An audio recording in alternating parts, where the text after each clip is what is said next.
Hi hello नमस्कार. कसे सगळे मजेत ना? मजेतच असायला हवं. मी भक्ती तुमच्या सगळ्यांचं खूप मनापासून स्वागत करते आपल्या चॅनलमध्ये. आणि आज आहे 2 एप्रिल. तर म्हणजे काल 1 एप्रिल होता, आज 2 आहे तर काल एकच असणार. पण सांगते ह्याच्यासाठी की काल पिलूला आपल्या 3 महिने कंप्लीट झालेत आणि किती पटापट दिवस जातात बघा. आत्ता असं वाटतंय की आत्ता मी हॉस्पिटलमध्ये होते आणि आता बेबी पण झालं आणि लगेच तिला 3 महिने पण झाले. सो भरपूर दिवसांच्या भरपूर जणींच्या रिक्वेस्ट होत्या की तू बेबीचा फेस कधी रिव्हील करणार आहेस. तर असा विचार केला होता, म्हणजे असं मी तुमच्यासोबत शेअर सुद्धा केलं होतं एका व्हिडिओमध्ये की तिचं जेव्हा नेम सेरेमनी असेल ना तर त्याच्या पहिले मी नक्कीच फेस दाखवणार. आणि गावी आले तर इकडे खरं तर नावसुद्धा ठेवायचं होतं, पण काही अडचणींमुळे आत्ता नाव ठेवणं शक्य नाही आहे. सो आता जेव्हा ठेवायचं तेव्हा आपण बघूयात. पण म्हटलं मी जसं तुम्हाला प्रॉमिस केलं तर तसं मी फेस आज म्हणजे त्या अगोदर मी दाखवणार. म्हणजे 3 महिने कंप्लीट झाले तर त्यानंतर मी तुम्हाला फेस दाखवणार बेबीचा. कारण खूप जणींच्या त्याच्यावरती पॉझिटिव्ह कमेंट्स होत्या, काहींच्या निगेटिव्ह होत्या. सो खूप अशा कमेंट्स पण होत्या की एवढे काय नाटकं करायचे आणि फेस दाखवायला एवढं काय त्याच्यामध्ये, प्रेग्नेन्सीमध्ये तर फार आनंदाने तुम्ही न्यूज सांगता वगैरे, मग आत्ता एवढं काय त्याच्यामध्ये नखरे करतायत. तर खरं सांगू मी अजिबात नखरे नाही करत आहे किंवा नाटक नाही करत आहे किंवा असंही नाही आहे की माझ्या एकटीलाच बाळ आहे. पण कसं असतं, प्रत्येकाची एक लाईफ असते, प्रत्येकाचा विचार करण्याची पद्धत वेगळी असते किंवा प्रत्येकाची एक प्रायव्हसी असते असं म्हणू शकतो आपण. त्यामुळं कधी कुठल्या गोष्टी दाखवायच्या काय ह्याचा मला नक्कीच अधिकार आहे. आणि महत्त्वाचं म्हणजे हे चॅनल माझं आहे, हे चॅनल पिल्लूचं अजिबात नाही आहे की मी प्रत्येक तिची गोष्ट टाकलीच पाहिजे. सो माझ्या रिलेटेड ज्या काही गोष्टी असतील तर त्या मी इथे टाकते, पण तिच्या रिलेटेड किती काय गोष्टी टाकायच्या ना तर हे ठरवण्याचा पूर्णपणे अधिकार मला आहे. आता याच्यावर असंही होतं की तुझं चॅनल आहे पण ते चॅनल आम्ही बघतो म्हणून ते चालतं. पण तुमचं जरी खरं असलं ना तरी जसं मी सांगितलं चॅनल माझं पिलूचं नाही आहे, त्यामुळे तिच्या गोष्टी कधी दाखवायच्या हे मी नक्कीच ठरवू शकते. सो आज मी जसं प्रॉमिस केलं, नाव ठेवायचं जरी कॅन्सल झालं असेल तरी मी प्रॉमिस केलं होतं की 3 महिन्याच्या नंतर मी तुम्हाला नक्की फेस दाखवणार. सो तसं आज मी दाखवणार आहे. त्या अगोदर बघा आता उन्हाळा आहे, त्याचबरोबर प्रेग्नन्सीचा पिरियड, त्यानंतर डिलिव्हरीचा, त्यामुळं फेस थोडासा खराब झालेला आहे. आता बघा तुम्हाला इथे दिसतोय की नाही मला कळत नाही आहे, पण माझ्या नाकावरती ना असं जे आपण म्हणतो ना वांग टाईप तसं झालेलं आहे. आणि बाकी ऑल ओव्हर फेसवरती पण थोडंफार डाग वगैरे अशा आहेत, कारण खूप सारे हॉर्मोनल चेंजेस होत असतात त्यामुळे मी एक सध्या प्रोडक्ट यूज करते. सो ते म्हटलं तुमच्यासोबत पण शेअर करते आणि त्यानंतर बाकी व्हिडिओ जो आहे तो आपण कंटिन्यू करूया. तर जसं की मी तुम्हाला सांगितलं की काही दिवसांपासून मी काही प्रोडक्ट यूज करते आणि त्यामुळे म्हटलं चला ते तुमच्यासोबत सुद्धा शेअर करूयात, कारण त्याने मला बऱ्यापैकी फरक जाणवलाय. आणि ते जे प्रोडक्ट आहेत तर ते म्हणजे क्युअर स्किनचे. तुम्हाला बऱ्याच जणींना क्युअर स्किन बद्दल माहिती असेल किंवा तुम्ही ऐकून असाल, पण ज्यांना कोणाला माहिती नाहीये त्यांच्यासाठी सांगते की क्युअर स्किन हे एक डर्मेटॉलॉजिस्ट बेस्ड ॲप आहे, ज्याच्यामध्ये तुम्ही तुमची स्किन अनालाइज करू शकता बाय AI टेक्नॉलॉजी. तुमचा स्किन टाईप कुठला आहे हे तुम्ही त्यांना सांगू शकता आणि त्यानुसार तुमची पर्सनलाइज जी किट आहे कस्टमाइज तर ती तुम्ही बनवून घेऊ शकता. कारण प्रत्येकाची स्किन वेगळी असते, त्यामुळे प्रत्येकाच्या स्किनला वेगवेगळे प्रोडक्ट्स लागतात किंवा तुमचे प्रॉब्लेम्स जे काही आहेत स्किन रिलेटेड ते तुम्ही त्यांना सांगू शकता. किंवा तुम्ही सध्या कुठले फेसवॉश वापरताय, कुठल्या क्रीम्स वापरताय ते तुम्ही सांगू शकता. तुम्ही प्रेग्नेंट आहात का, ब्रेस्ट फिडिंग मदर आहात का, म्हणजे माझ्यासारखं, तर तसं तुम्ही सांगू शकता. आणि त्यानुसार ना ते तुम्हाला तुमचे कस्टमाइज किट तयार करून देतात. आणि सगळ्यात महत्त्वाचं ना ह्या गोष्टी सगळ्या तुम्हाला घरबसल्या करायच्यात. फक्त स्किन अनालिसिस करायची आणि त्यानुसार ना ते तुमच्यासाठी कस्टमाइज किट बनवून देतात. कारण आत्ता मी गावी आहे, त्यामुळे मला इथे जवळपास चांगला डर्मेटॉलॉजिस्ट मिळणं खूप जास्त अवघड आहे. त्यामुळे मला खरं तर क्युअर स्किनचा खूप फायदा होतोय. सो ही आहे माझी कस्टमाइज किट, ज्याच्यामध्ये 4 प्रोडक्ट्स आहेत आणि त्याची किंमत आहे 1500 रुपये आणि त्याचबरोबर फ्री डिलिव्हरी सुद्धा. आणि त्याचबरोबर ना तुम्ही जर ही एकदा किट घेतलीत ना तर तुम्हाला मंथली फॉलोअप सुद्धा डॉक्टरांकडून फ्री मिळतं. त्याचबरोबर तुमचं डाएट कसं असलं पाहिजे किंवा तुम्ही वॉटर इनटेक किती घेतला पाहिजे, तुमची लाईफस्टाईल कशी असली पाहिजे ते सुद्धा तुम्हाला डॉक्टर फ्रीमध्ये सांगतात. कारण ह्या सुद्धा गोष्टी खूप जास्त मॅटर करतात. आपण वरून काय खातो ना त्याच्याऐवजी आपण आतमधून काय घेतो, म्हणजे आपल्या बॉडीमध्ये आत काय जाते हे सुद्धा तेवढंच महत्त्वाचं आहे. त्यामुळे तुम्हाला खूप साऱ्या गोष्टी एकाच ठिकाणी मिळून जातात आणि ते सुद्धा फ्रीमध्ये. आता या सगळ्या गोष्टी तर फ्री आहेतच, त्याच्यासोबत तुम्हाला ही किट कशी यूज करायची, म्हणजे यातल्या काही क्रीम्स तुम्ही डेला यूज करायच्यात किंवा काही नाईटला यूज करायच्यात. सो ते सुद्धा ॲपमध्ये सगळ्या गोष्टी सांगितलेल्या आहेत. तुम्ही जेव्हा ॲप ओपन करून बघाल ना तर तेव्हा तुम्हाला सगळ्या गोष्टी मिळून जातील. त्याचबरोबर मी सुद्धा तुमच्यासोबत शेअर करते की मी ही किट कशी यूज करते. तर सगळ्यात अगोदर ना आपण जे नॉर्मल फेस वॉश यूज करतो त्याचप्रमाणे आपला फेस वेट करायचा आणि त्यानंतर हे फेस वॉश यूज करायचे.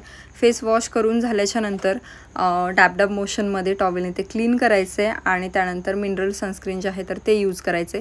तुम्ही जर 2 फिंगर रूल यूज करत असाल तर तुम्ही तसं करू शकता, पण मी सनस्क्रीन नॉर्मल एकाच बोटाने लावते, त्याच्यामुळे मी तसं दाखवते. त्याच्यानंतर थर्ड स्टेप जी आहे तर ती आहे मल्टी ॲक्टिव्ह करेक्टर. ते फक्त तुमचे डार्क स्पॉट्स किंवा पिगमेंटेशन जे आहे किंवा अनइवन स्किन टोन जिथे वाटतोय तुम्हाला तर तिथे लावायचे आणि हे नाईटला लावायचे. त्याचबरोबर आहे बॅरियर रिस्ट्रक्चर क्रीम, ही सुद्धा नाईटलाच लावायची आहे. तर ही पूर्ण फेसवरती अप्लाय करायची आणि त्याच्यानंतर रेस्ट करायचं. तर आता सगळे प्रोडक्ट अप्लाय केल्याच्या नंतर माझी स्किन बघा किती ग्लो करते.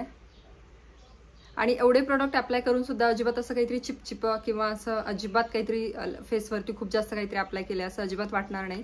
आणि यातल्या काही क्रीम्स आहेत तर त्या डे क्रीम आहेत आणि काही नाईट क्रीम आहेत, जसं मी तुमच्यासोबत शेअर केलं. तर तुम्हाला सुद्धा अशी छान अशी स्किन जर हवी असेल तर तुम्ही नक्कीच हे प्रोडक्ट ऑर्डर करू शकता. आणि तुम्ही जर माझा भक्ती 100 हा कुपन कोड यूज केला तर तुम्हाला 100 रुपये डिस्काउंट सुद्धा मिळणार आहे. सो पटापट तुमची ऑर्डर बुक करा, कारण पहिल्या 200 कस्टमरसाठीच ही ऑफर असणार आहे. आज ना तुम्हाला जसं मी म्हटलं बेबीचा फेस रिव्हील करणार आहे मी, तर म्हटलं काहीतरी आपण थोडंसं वेगळ्या पद्धतीने करूया, काहीतरी एक थीम करूयात. जसं की आता जे काही सण आहेत ना त्याच्यानुसार. तर मग आता होळी तर झाली, आता पाडवा आहे. पण पाडव्यासाठी असं झालं की मला खणाचा ड्रेस दिला पाहिजे होता, म्हणजे खणाचा किंवा म्हणजे काही नऊवारी साडीचा वगैरे आपण शिवतो ना. आणि गावी आले तर असं मला तसा ड्रेसचं काही मला मिळालं नाही, म्हणून मग म्हटलं आता होळी झाली आहे तर आपण होळीचीच थीम करूया आणि त्यानंतर मग तुम्हाला दाखवूया. त्याच्यासाठी बघा इथे कलर्स आणले, रांगोळी आणली आहे, त्याचबरोबर पिचकारी आणली आहे आणि फर हे जे होतं ना ते मी सगळं तिकडं विसरून आले, काहीच गोष्टी नव्हत्या माझ्याकडं. त्याच्यामुळे आता जे आहे जे काही माझ्या घरात अवेलेबल आहे त्याच्यानुसार मी होळीचं थोडंसं डेकोरेशन करणार आहे आणि ते पण तेच तुमच्यासोबत सुद्धा शेअर करणार आहे. सो चलो. सगळं हात उमटणारच नाही ना त्याच्यामुळे तू इकडीच नाही फक्त कडचे. हा अगोदर पिवळ आणण्यासाठी करते जेणेकरून मग नंतर ते उमटून दिसावं ना. दुसरं ऍडजस्टमेंट करणार. तुला आई नॉर्मल दिला मी एवढं सगळं कपडा करत होते पिल्यांचं, त्याच्यामुळे आई म्हणली जाऊ दे हा रुमाल तर अशी रुमाल किती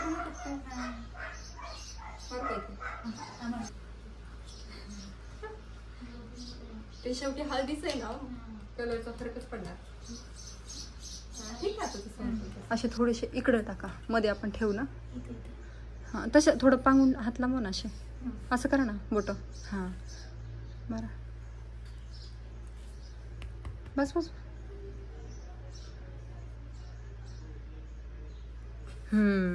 जमलंय. आता ना दादाला असतो इकडे, जो गडीवर जाऊन बसला होता ना त्या दिवशी रंगपंचमीच्या दिवशी, त्याला रंग खेळायचा नव्हता म्हणून तो येतो. आणि जानू पिल्लूसाठी कूलर बनवलं ना तो हाय कपिल. ओके. तर आता इथं जसं म्हणलं ना, जसं घरी गोष्टी आहेत ना माझ्याकडे त्यानुसारच आमचं थोडंसं ॲडजस्टमेंट करून चालू आहेत गोष्टी. तर इथे मी रंगांचं, इथे रांगोळीचे रंग घेतलेले आहेत वाट्यांमध्ये. म्हटलं आपण 3 करूयात तसं जमलं तर, कारण ती 3 महिन्याची झालेली आहे त्याच्यामुळं.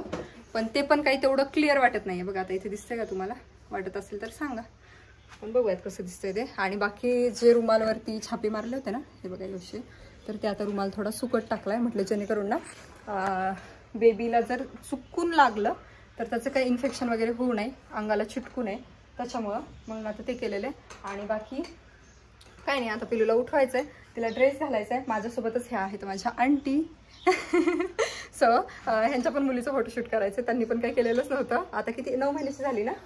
हां 9 महिन्याची. तर मग त्यांचं पण राहून गेलं होतं. म्हटलं चला आता माझ्या ह्याने तुमचं पण होईल आणि तुमच्यामुळे माझं पण होईल. सो असं एक सोबत जर कोणी असेल ना तर गोष्टी होतात, नाही तर मग असं होतं की चला आता एकटीनेच कुठे हे करायचं ते करायचं. त्याच्यामुळे म्हटलं चला तिचं पण होईल माझं पण होईल.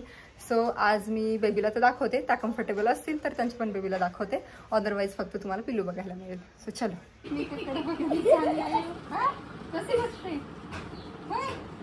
सई बाई कशी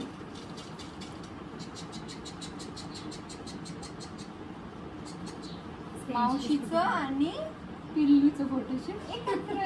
कशा असते मावशीचं आणि पिल्लूचं फोटोशूट एकत्र. पिल्लू सई चल. अय सई,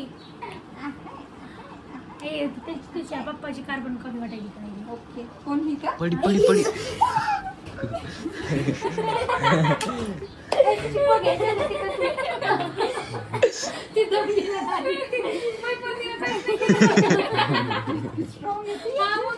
मला वाटलं आता तिने मोठे निघालं. काय नाही तुझा, तू अशी बनलो अशी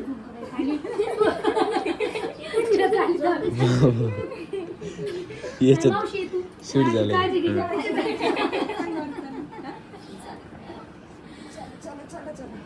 आता बाळाची झोप हे तर झालेली आहे, पण आता तरी पण माहित नाही मूड कसा असेल, क्रँकी पण असू शकतो. तुम्हाला दाखवते फक्त आणि नंतर मग बघूयात मूडवर कसं आहे. फायनली वेट इज ओव्हर आणि आता मी तुम्हाला दाखवणार आहे पिल्लूचा चेहरा, ज्याची की तुम्ही खूप दिवसांपासून वाट बघत होतात. आणि मला पण असं झालं होतं की मी तुम्हाला कधी चेहरा दाखवेल, पण जसं म्हटलं की प्रत्येकाची काही ना काही प्रायव्हसी असते, काही ना काही कारणं असतात, त्याच्यामुळे तुम्हाला काही चेहरा दाखवता आला नाही. पण मी जसं प्रॉमिस केलं होतं 3 महिन्यानंतर चेहरा दाखवणार. सो आता तुम्हाला पिल्लूचा चेहरा बघायला मिळणार आहे. सो ढंटाडा पिल्लू कुठे बघते, हा कुठे बघते? मूड नाही, हसायचा मूड नाही. हा काय होईल?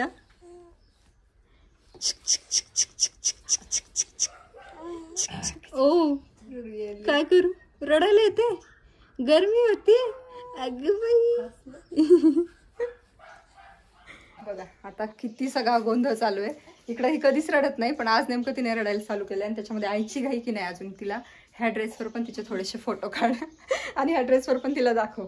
आणि हिचं काय चाललंय, ही आहे माझ्या आंटीची मुलगी, होय श्रेयांशी. अगं बाई तिला मोबाईल किती कळतोय बघा, ती कशी बघतीये.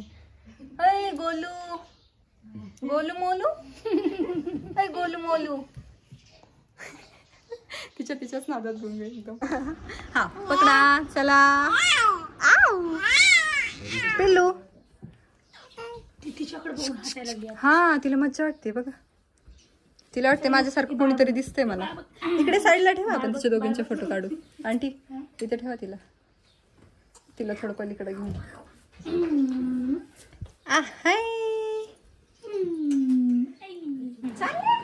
कुठे चालले? तुला कसं माहिती, आमच्या गल्लीत लोक हैराण झाले तिच्या हसू बघायसाठी. तिच्यासोबत गप्पा मारायच्या ना थोड्याशा. होय तू मारते का गप्पा तिच्यासोबत? हा मारते वा मारते ना, मारते गप्पा. हा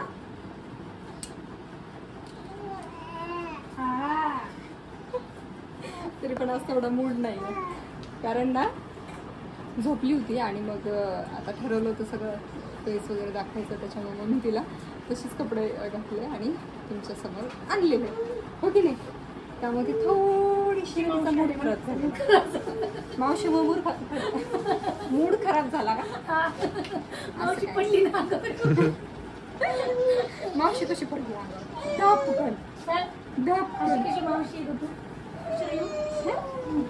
चला आता बाय बाय करा माऊला, चला बाय बाय करा. माऊ गेली आता. होय कोण होती? कुठे लक्ष आहे? हा कुठे लक्ष आहे? गेल्या माऊ गेली. हसणं मूडच नाही तिचं, एकदम झोपेतून उठून घेतलं तिला त्याच्यामुळे. चला सो आता मी जेवण करतो आणि हा व्हिडिओ मी ती सेंड करते. चलो बाय बाय.